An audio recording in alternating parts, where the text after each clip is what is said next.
Bonjour à tous, j'espère que vous allez bien. Aujourd'hui nous sommes le 1er avril. Si vous n'êtes pas encore abonné à ma chaîne, n'hésitez pas à vous abonner pour avoir les nouvelles vidéos. Aujourd'hui je vais revenir sur deux sujets.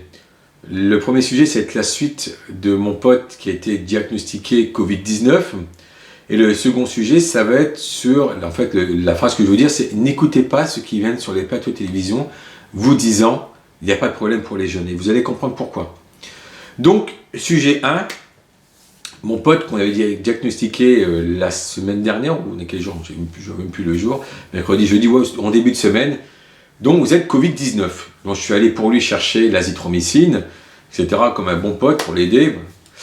Et le lendemain, il m'appelle, on discute ensemble, alors je reprends ce qu'il nous avait dit, il m'a dit: écoute, je ne suis pas bien du tout, il faut que j'aille à l'hôpital, etc. Donc il va voir son cardiologue, et on lui dit qu'il y a un problème au niveau de la membrane péricardite. Et là, le médecin, donc son cardiologue, lui donne un médicament qui s'appelle la colchicine.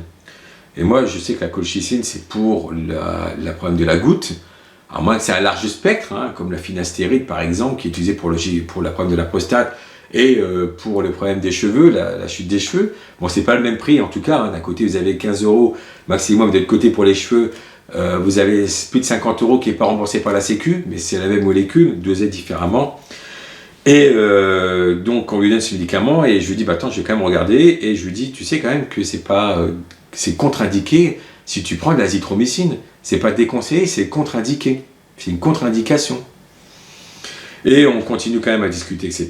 Et je lui dis: t'en as parlé à ton médecin généraliste? Il me dit: non, mais le cardiologue c'est un très bon ami du père, je sais trop quoi.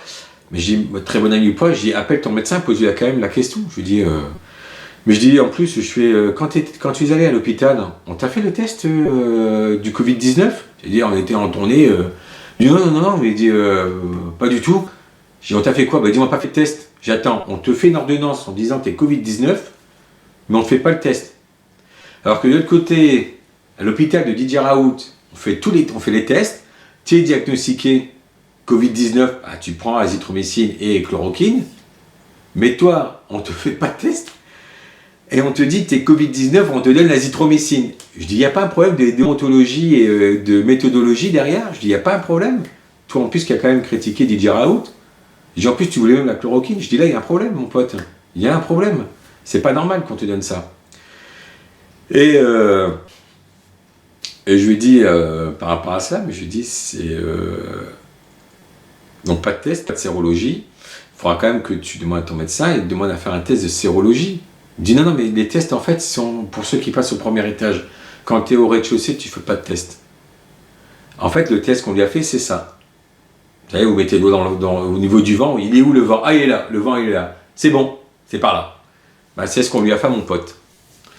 Et ça me surprend. Ça me surprend parce que on ne fait que critiquer Didier Raoult par rapport à cela. Et je vous dis encore une fois, ces deux médicaments sont contre-indiqués.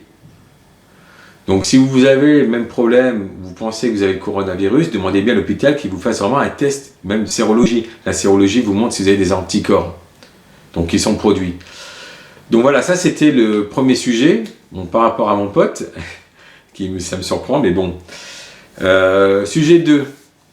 Dans les informations, on vous dit, là encore une fois, attention, non pas attention, ne vous inquiétez pas, pour les jeunes, il n'y a pas de problème. Même si on a eu 4 morts, il n'y a pas de problème.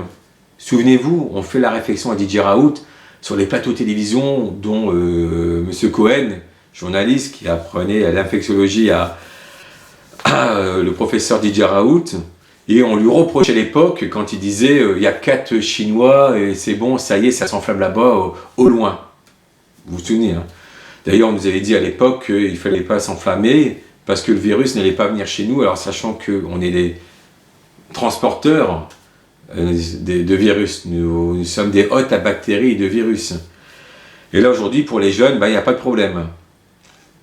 Il y a une très longue histoire. On dit toujours, il faut toujours se rappeler de l'histoire.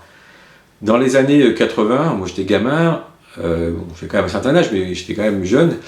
À l'époque, tous ceux qui tombaient comme des mouches, donc par rapport au VIH-Sida dans tous les pays du monde, On disait même à l'époque, c'était le cancer des homosexuels, des PD, par rapport à tous ces gens qui disaient ça, c'était le cancer des homosexuels.